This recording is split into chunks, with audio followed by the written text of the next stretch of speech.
Hi hello ನಮಸ್ಕಾರ ಸ್ನೇಹಿತರೆ. ಕೊನೆಗೂ ಕೂಡ ಇಲ್ಲಿ ಪವಿತ್ರ ಮುಂದೆ ತಿಲಕ್ ಸಾವಿನ ರಹಸ್ಯ ಹೊರಬಿದ್ದೇ ಬಿಡ್ತಾ ಮನೆಗೆ ಬಂದಂತ ಮನೋಜ ನಮೃತ ಕುತಂತ್ರವನ್ನ ಪವಿತ್ರ ಮುಂದೆ ಬಟಾಬೈಲ್ ಮಾಡಿದ್ರ ಪವಿತ್ರ ರಣಕಾಳಿ ಆಗಿದ್ದಾರೆ. ಹಾಗಿದ್ರೆ ಏನಾಯ್ತು, ಏನ್ ಕಥೆ, ಇದು ಎಲ್ಲವನ್ನ ಕೂಡ ತಿಳ್ಕೋಬೇಕು ಅಂದ್ರೆ ಈಗಲೇ ನಮ್ಮ ಈ ಚಾನಲ್ನ ಸಬ್ಸ್ಕ್ರೈಬ್ ಮಾಡಿ, ಹಾಗೆ ಒಂದು ವಿಡಿಯೋವನ್ನ ಪೂರ್ತಿಯಾಗಿ ನೋಡೋದನ್ನ ಯಾವುದೇ ಕಾರಣಕ್ಕೂ ಕೂಡ ಮರಿಬೇಡಿ.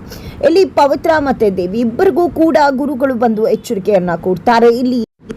ಇಲ್ಲಿ ದೇವ್ಗೆ ನೀನು ನಿನ್ನ ತಮ್ಮನ ಸಾವಿನಿಂದ ಆಚೆ ಬರ್ತಿಲ್ಲ, ಪೊರೆ ಕಟ್ಕೊಂಡಿದ್ಯಾ ಕಣ್ಗೆ, ಆ ಪೊರಿಯನ್ನ ತೆಗಿ, ಸತ್ಯ ಏನು ಅನ್ನೋದು ದರ್ಶನವಾಗತ್ತೆ, ನೀನು ನೋಡ್ಬೇಕಾಗಿರೋ ಸತ್ಯವನ್ನೇ ನೋಡ್ತಾ ಇಲ್ಲ ಅಂತ ಹೇಳಿ ಎಚ್ಚರಿಕೆ ಕೊಟ್ಟಿರ್ತಾರೆ. ಅದೇ ರೀತಿಯಾಗಿ ಪವಿತ್ರಗೂ ಕೂಡ ಮನೆಯಿಂದ ಹೊರಗಡೆ ಹೋಗ್ಬೇಕು ಅಂತ ಅನ್ಕೊಂಡಿದ್ಯಾ, ಆದ್ರೆ ನಿನಗೆ ಗೊತ್ತಿಲ್ಲದಾಗೆ ಅದೃಶ್ಯವಾದಂತಹ ಒಂದು ಕವಚವನ್ನ, ರಕ್ಷಾ ಕವಚವನ್ನ ಈ ಮನೆಗೆ ಹೊತ್ತು ಬಂದಿದ್ಯಾ.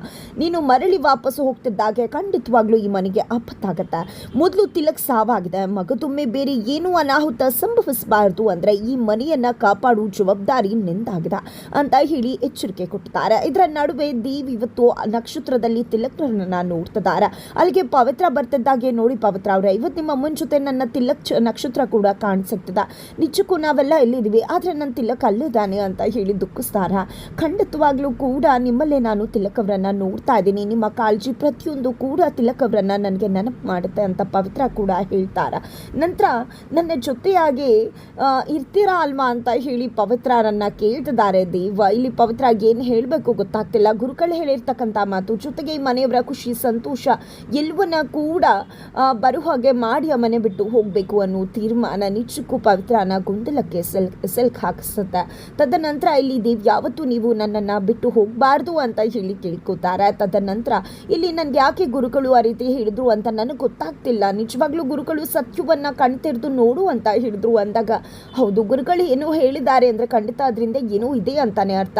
ತಿಲಕ್ ಅವರ ಸಾವಿಗೆ ಬೇರೆ ಏನೋ ಕಾರಣ ಇರಬಹುದಾ, ನಮ್ಗೆ ಗೊತ್ತಿಲ್ಲದಿರೋ ರೀಸನ್ ಇರಬಹುದಾ, ಅದೇ ಒಂದು ಸುಳಿವನ್ನ ಗುರುಗಳು ಕೊಟ್ಟಿರಬಹುದೇನೋ ಅಂತ ಹೇಳಿ ಪವಿತ್ರ ಹೇಳಿದಾಗ, already hit and run keys ಅಂತ ಹೇಳಿ ಕ್ಲೋಸ್ ಆಗಿದೆ ಅಲ್ವಾ, ಪೊಲೀಸ್ ಅವರು ಅದನ್ನೇ ಅಲ್ವಾ ಇನ್ವೆಸ್ಟಿಗೇಷನ್ ಅಲ್ಲಿ ಹೇಳಿದ್ದು ಅಂದಾಗ ಗೊತ್ತಿಲ್ಲದಿರೋದು ಏನೋ ಇರಬಹುದು ಅನ್ಸುತ್ತೆ. ನಾವು ಅದ್ರ ಬಗ್ಗೆ ಕುಲಂಕುಷವಾಗಿ ನೋಡ್ಬೇಕಾಗಿದೆ ಅಂತ ಕೂಡ ಇಲ್ಲಿ ಪವಿತ್ರ ಹೇಳ್ತಾರೆ ದೇವ್ಗೆ. ನಂತರ ಇಲ್ಲಿ ಪವಿತ್ರ ತಮ್ಮನಿಗೆ 10 ಲಕ್ಷ ದುಡ್ಡು ಖರ್ಚು ಆಗತ್ತೆ, 1 ಲಕ್ಷವನ್ನ ಹೀಗೆ ಹೊಂದಿಸಬಹುದು ಅಂತ ಹೇಳಿ ಯೋಚನೆ ಮಾಡ್ತಾರೆ. ಬಟ್ ಇನ್ನು 9 ಲಕ್ಷವನ್ನ ಹೊಂದಿಸ್ಬೇಕಾಗಿದೆ. ಯಾರ ಹತ್ರ ಕೇಳಿ ಏನ್ ಮಾಡ್ಲಿ ಅಂತ ಗೊತ್ತಾಗ್ತಿಲ್ಲ ಅಂತ ಯೋಚನೆ ಮಾಡ್ತಿದ್ದಾಗೆ ದೇವ್ ಫೋಟೋವನ್ನ ನೋಡಿದೆ. ದೇವ್ ಅವ್ರ ಹತ್ರ ಕೇಳಲ್ಲ, ಬೇಡ ದೇವ್ ಅವ್ರ ಹತ್ರ ಆಗ್ಲಿ ಮನೆಯವ್ರ ಹತ್ರ ಆಗ್ಲಿ ನಾನು ಯಾವುದೇ ರೀತಿಯಲ್ಲೂ ಕೂಡ ಸಹಾಯ ತಗೋಬಾರ್ದು, ಈ ಮನೆ ಬಿಟ್ಟು ಹೋಗ್ಬೇಕು ಅಂತ ತೀರ್ಮಾನ ಮಾಡಿರುವ ನಾನು ಈ ರೀತಿ ಸಹಾಯಕ್ಕೆ ಕೈ ಚಾಚೋದು ತಪ್ಪಾಗತ್ತೆ ಅಂತ ಅನ್ಕೊಂಡಿದ್ದೆ ಯೋಚನೆ ಮಾಡ್ತಿದ್ದಾರೆ. ಅಷ್ಟರಲ್ಲಿ ದೇವ್ ಅಲ್ಲಿಗೆ ಬರ್ತಾರೆ. ಪವಿತ್ರ ಡೈರಿ ಬರೀತಿರೋದನ್ನ ಗಮನಿಸ್ತಾರೆ. ಏನು ಬರೀತಿದ್ರ ಅಂತ ಹೇಳಿ ಡೈರಿ ಕೊಡಿ ಅಂತ ಫೋರ್ಸ್ ಮಾಡ್ತಿದ್ದಾರೆ. ಬೇಡ ಸರ್ ಪ್ಲೀಸ್, ಅದು ನನ್ನ ಪರ್ಸ್ನಲ್, ದಯವಿಟ್ಟು ಬೇಡ ಅಂದಾಗ ಸರಿ ಆಯಿತು ಅಂತ ಹೇಳಿ ದೇವ್ ಬಿಟ್ಬಿಡ್ತಾರೆ. ಇದರ ನಡುವೆ ಇಲ್ಲಿ ದೇವ್ ಅವರ ಮನೆಯಲ್ಲಿರ್ತಕ್ಕಂಥ ಚಿಕ್ಕಪ್ಪ ಮತ್ತು ಚಿಕ್ಕಮ್ಮ ಅವರ ಮಗ ರಜತ್ ಮೂವರು ಕೂಡ ಹುಚ್ಚರು ಅಂತಾಗಿದ್ದಾರೆ. ಬಿಕಾಸ್ ಇಲ್ಲಿ ರಜತ್ ಅಂತೂ ಎಷ್ಟು ಮಟ್ಟಿಗೆ ತಲೆ ಕೆಡಿಸ್ಕೊಂಡಿದ್ದಾರೆ ಅಂದರೆ ಇಲ್ಲಿ ದೇವ್ಗೆ ಎಲ್ಲ ರೀತಿಯ ಸನ್ಮಾನ, ನನಗೆ ಬರೀ ಅವಮಾನ, ದೇವ್ ಫ್ರೆಂಡ್ಸ್ ಇರೋ ಕಡೆ ಹೋದರೆ ನನಗೆ ಅವಮಾನ ಆಗತ್ತೆ, ಅವ್ನ ತಮ್ಮನ ಹಾಗೆ ಹೀಗೆ ಅಂತ ಆಡ್ಕೋತಾರೆ. ದೇವ್ ಶತ್ರುಗಳ ಬಳಿಗೆ ಹೋದ್ರೆ ಅವ್ರ ಜೊತೆ ಸೇರ್ಕೊಂಡು ಏನಾದರೂ ಬಿಸ್ನೆಸ್ ಮಾಡೋಣ ಅನ್ಕೊಂಡ್ರೆ ಅವರು ಕೂಡ ನನ್ನನ್ನು ಟೀಕೆ ಮಾಡ್ತಾರೆ, ಹ್ಯುಮಿಲಿಯೇಟ್ ಮಾಡ್ತಾರೆ. ನಿಜಕ್ಕೂ ನನಗೆ ಇದು ಯಾವುದನ್ನು ಕೂಡ ಸಹಿಸ್ಕೊಳ್ಳೋಕೆ ಆಗ್ತಿಲ್ಲ. ಎಲ್ಲೋದ್ರು ದೇವ್, ಎಲ್ಲೋದ್ರು ಪವಿತ್ರ, ಇದನ್ನೆಲ್ಲ ಸಹಿಸ್ಕೊಂಡು ನಾನು ಬದುಕಿರ್ಬೇಕಾ, ನನಗೆ ಬದುಕೋದಕ್ಕೆ ಸಾಧ್ಯನೇ ಇಲ್ಲ, ನಾನು ಬದುಕಲೇಬಾರ್ದು, ನಾನು ಸತ್ತು ಹೋಗ್ಬಿಡ್ತೀನಿ ಅಂತ ಇಲ್ಲಿ ದೇವ್ ಚಿಕ್ಕಪ್ಪನ ಬಗ್ಗೆ ಮಾತನಾಡ್ತಿದ್ರೆ, ಏನೋ ಮಾಡ್ತಿದ್ಯಾ ನೀನು ಸುಮ್ಮನಿರು, ನೀನು ಏನು ಮಾಡ್ತಿದ್ಯಾ, ನಿನ್ಗೆ ಆ ರೀತಿ ಏನೂ ಆಗಬಾರ್ದು, ನಾವಿದ್ದೀವಿ ಅಂತ ಹೇಳ್ತಿದ್ದಾರೆ. ಏನಿದ್ರ ನಾನು ಈ ಮನೆಯಲ್ಲಿ ನನ್ನ ಎಲ್ಲವನ್ನ ಕೂಡ ಕಳ್ಕೊಂಡಿದ್ದೀನಿ, ನನಗೇನು ಸಿಗ್ತಿಲ್ಲ, ದುಡ್ಡು ಬೇಕು, ನನಗೆ ದುಡ್ಡು ಬೇಕು, ನಾನು ಬಿಸ್ನೆಸ್ ಮಾಡಬೇಕು, ನಾನು ಕೋಟಿ ಸಂಪಾದನೆ ಮಾಡಬೇಕು, ಆದರೆ ಯಾವುದು ಕೂಡ ನನ್ನ ಕೈಗೆ ದಕ್ತಿಲ್ಲ, ಯಾವುದು ಅಧಿಕಾರ ಕೂಡ ನನ್ನಲ್ಲಿಲ್ಲ ಅಂತ ಹೇಳ್ತಿದ್ದಾರೆ. ದಯವಿಟ್ಟು ಸಮಾಧಾನ ಮಾಡ್ಕೊಳ್ಳಿ ಅಂತ ಹೆಂಡತಿ ಹೇಳ್ತಿದ್ರೆ, ಏನು ನೀನು ನನ್ನ ಜೊತೆ ಮಾತಾಡೋದು, ನೀನು ನನ್ನ ಬದುಕಲ್ಲಿ ಬಂದ ಮೇಲೇ ನನಗೇನು ಸಿಗ್ತಾ ಇಲ್ಲ, ನೀನು ಯಾವಾಗಲೂ ಅಳುಮುಂಜಿ ಮುಖ ನೋಡಿದ್ದೆ, ನನಗೆ ಕೆಟ್ಟದಾಗ್ತದೆ, ಮೊದಲು ಇಲ್ಲಿಂದ ಹೊರಟು ಹೋಗು ಅಂತ ಹೇಳಿ ಬೈದು ಕಳಿಸ್ಬಿಡ್ತಾರೆ.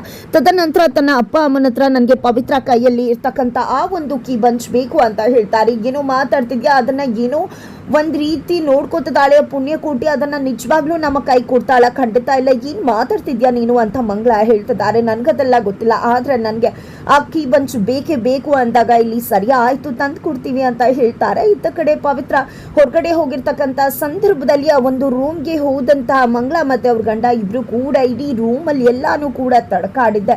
ಕೊನೆಗೂ ಕೀ ಬಂಚನ್ನ ತಗೊಂಡೇ ಬಿಡ್ತಾರೆ. ಬಟ್ ಅಷ್ಟರಲ್ಲಿ ಅಲ್ಲಿಗೆ ದೇವ್ ಬರ್ತಿದ್ದಾಗೆ ಅಲ್ಲಿ ಬಾತ್ರೂಮ್ ವಾಶ್ರೂಮ್ ಅಲ್ಲಿ ಹೋಗಿ ಅವಸ್ಕೋತಾರೆ. ಏನೋ ಶಬ್ದ ಆಗುತ್ತೆ ಅಂತ ಹೇಳಿ ದೇವ್ ಹೋಗ್ತಾರೆ.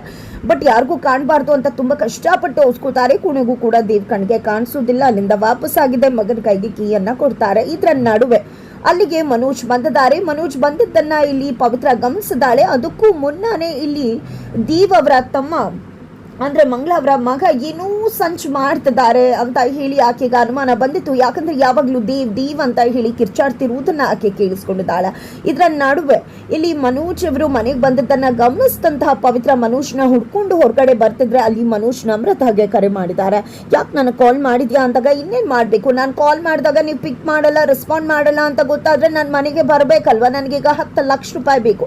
10 ಲಕ್ಷ ರೂಪಾಯಿನ ನೀವು ಈಗಲೇ ತಂದು ಕೊಡ್ಬೇಕು ಹೊರಗಡೆ ಬಂದು, ಇಲ್ಲ ಅಂದ್ರೆ ನಾನು ಬರ್ಬೇಕು ಆಗತ್ತೆ, ನಿಮ್ಮನ್ನ ಪೊಲೀಸ್ ಸ್ಟೇಷನ್ಗೆ ಕಳಿಸ್ಬೇಕಾಗತ್ತೆ. ನಾನೇನು ಚಿಕ್ಕದ್ರಿಂದ ಲಾಟಿ ಎಲ್ಲಾನು ಕೂಡ ನೋಡೇ ಬೆಳ್ತಿದ್ದೀನಿ. ಯಾಕಂದ್ರೆ ನಮ್ಮ ಅಪ್ಪನೇ ಪೊಲೀಸ್, ಆದ್ರೆ ನಿಮ್ಗೆ ಹೊಸದಲ್ವಾ, ನಾನೇ ನಿಮ್ಗೆ ಪೊಲೀಸ್ ಸ್ಟೇಷನ್ ಪರಿಚಯ ಮಾಡಿಸ್ಕೊಡ್ತೀನಿ, ಜೈಲ್ ಪರಿಚಯ ಮಾಡಿಸ್ಕೊಡ್ತೀನಿ, ಬನ್ನಿ ಅಂತ ಹೇಳಿ ಹೆದರಿಸ್ತಾರೆ. ಸರಿ ಆಯ್ತು ಬರ್ತೀನಿ ಅಂತ ನಮ್ರತಾ ಹೇಳ್ತಿದ್ದಾರೆ. ಅದೇ ಟೈಮ್ಗೆ ಸರಿಯಾಗಿ ಅಲ್ಲಿಗೆ ಪವಿತ್ರ ಎಂಟ್ರಿ ಕೊಡ್ತಾರೆ. ಪವಿತ್ರ ಎಂಟ್ರಿ ಕೊಡ್ತಿದ್ದಾಗೆ ನಿಜಕ್ಕೂ ಇಲ್ಲಿ ಮನೋಜ್ಗೆ ಗಾಬರಿ ಆಗತ್ತೆ.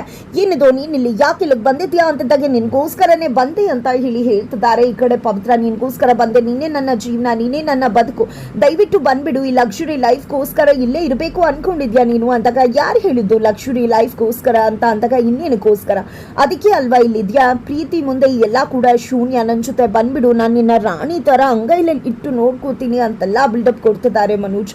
ಆದ್ರೆ ಇಲ್ಲಿ ಪವಿತ್ರ ಮಾತ್ರ, ನಾನು ಈ ಮನೆಯಲ್ಲಿ ಇರೋದಕ್ಕೆ ಕಾರಣ ಲಕ್ಸುರಿ ಲೈಫ್ ಅಲ್ಲ, ನನಗೆ ತಾಳಿ ಕಟ್ಟಿರೋ ಗಂಡ ಅಂತ ಹೇಳಿ ತಾಳಿ ತೋರಿಸ್ತಿದ್ದಾಗೆ, ಆ ತಾಳಿ ಕಟ್ಟಿರೋ ಗಂಡನೇ ಇಲ್ಲ ಅಂದ್ರೆ ಅವನ ಕತೆನೆ ಮುಗಿಸ್ಬಿಟ್ರೆ ಎಲ್ಲ ಸಲೀಸಾಗ್ಬಿಡತ್ತಲ್ವಾ ಅಂತ ಹೇಳಿ ಮನೋಜ್ ಹೇಳ್ತಿದ್ದಾಗೆ ರುದ್ರಭದ್ರ ಕಾಳಿಯಾದಂತಹ ಪವಿತ್ರ ಹಿಗ್ಗಾಮುಗ್ಗ ಬಾರಿಸೋದ್ರ ಮುಖಾಂತರ ನನ್ನ ಗಂಡನ್ನೇ ಸಾಯಿಸ್ತೀನಿ ಅಂತ ಹೇಳ್ತೀಯಾ ಅಂತ ಹೇಳಿ ತರಾಟೆಗೆ ತಗೊಂಡಿದ್ದೆ ಹಿಗ್ಗಾಮುಗ್ಗ ಬಾರಿಸ್ತಿದ್ದಾರೆ.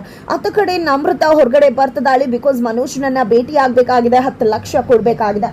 ಅದೇ ಒಂದು ಸಮಯದಲ್ಲಿ ಆಲ್ರೆಡಿ ಇಲ್ಲಿ ಮನೋಜ್ಗೆ ಹಿಗ್ಗಾಮುಗ್ಗ ಬಾರಿಸ್ತಿರೋ ಪವಿತ್ರನ ನಮ್ರತಾ ನೋಡ್ತಿದ್ದಾಗೆ ನಿಜಕ್ಕೂ ಭಯಭೀತಳಾಗ್ತಾಳೆ. ಯಾಕಂದ್ರೆ ಮನೋಜ್ ಪವಿತ್ರ ಕೈಗೆ ಸಿಕ್ಬಿದ್ದಾನೆ, ಹೊಡಿತಿದ್ದಾಳೆ ಅಂದ್ರೆ ಸಕ್ಕಿ ಏನಾದ್ರೂ ಬಾಯಿಗೆ ಬಿಟ್ಬಿಟ್ನ, ನನ್ನ ಒಂದು ಸುಳಿವೇನಾದ್ರೂ ಸಿಕ್ಬಿಡ್ತಾ, ಏನ್ ಮಾಡಿ ನಾನು ಸಿಕ್ಕಾಕೊಂಡ್ರೆ ನನ್ನ ಕತ್ತಿ ಮುಗೀತು. ಆಮೇಲೆ ಅತ್ತೆ ದೇವ್ ಯಾರು ನನ್ನ ಉಳಿಸೋದಿಲ್ಲ, ನನ್ಗೆ ಏನ್ ಎಡ್ವರ್ಟ್ ಮಾಡ್ಕೊಂಡೆ, ಈ ಮನೋಜ್ ಬಂದು ಇಲ್ಲಿ ಏನ್ ಎಡ್ವರ್ಟ್ ಮಾಡ್ಕೊಂಡ್ಬಿಟ್ಟ, ಸತ್ಯ ಗೊತ್ತಾದ್ರೆ ಏನಪ್ಪ ಮಾಡುದು ಅಂತ ಹೇಳಿ ಇಲ್ಲಿ ನಮ್ರತಾ ಗಾಬರಿ ಬೀಳ್ತದಾಳೆ. ಇದ್ದ ಕಡೆ ಪವಿತ್ರ ಮನೋಜ್ಗೆ ಎಚ್ಚರಿಕೆ ಕೊಡ್ತದಾಳೆ. ಖಂಡಿತವಾಗ್ಲೂ ಇನ್ನು ಮುಂದೆ ಇಲ್ಲಿಗೆ ಬರೋದು, ನನ್ನ ಗಂಡನ ಬಗ್ಗೆ ಮಾತಾಡೋದಾದ್ರೆ ಖಂಡಿತ ಸುಮ್ಮನೆ ಬಿಡುವುದಿಲ್ಲ ಅಂತ ಹೇಳಿ ಪವಿತ್ರ ಎಚ್ಚರಿಕೆಯನ್ನ ಕೊಟ್ಟು ಕಳಿಸ್ತದಾಳೆ. ಹಾಗಿದ್ರೆ ಮುಂದೇನಾಗುತ್ತೆ ಅನ್ನೋದನ್ನ ತಿಳ್ಕೋಬೇಕು ಅಂದ್ರೆ ಮುಂದಿನ ವಿಡಿಯೋಗೆ ವೇಟ್ ಮಾಡೋದನ್ನ ಮರಿಬೇಡಿ.